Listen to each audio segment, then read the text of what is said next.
ప్రజలలో మానసిక ఒత్తిడి, భయాలు మరియు అనిశ్చితి ఎక్కువయ్యాయి. ముఖ్యంగా ప్రమాదం జరిగిన ప్రాంతాల ప్రజలపై దీర్ఘకాలిక ప్రభావాలు కనిపించాయి. అంతేకాక చెర్నోబిల్ అణు విపత్తులో ప్రధానంగా వాడిన మరియు ప్రమాదానికి కారణమైన రేడియోధార్మిక మూలకం యురేనియం-235. ఇది రియాక్టర్లో అణు విభజన ప్రక్రియకు ఉపయోగించబడింది.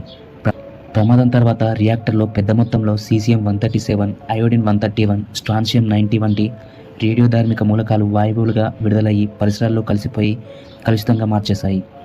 ఇవే కాక ఈ రేడియేషన్ వల్ల అక్కడి ప్రాంతాల్లో జీవించే జంతువులు, పక్షులపై తీవ్ర ప్రభావం ఏర్పడింది.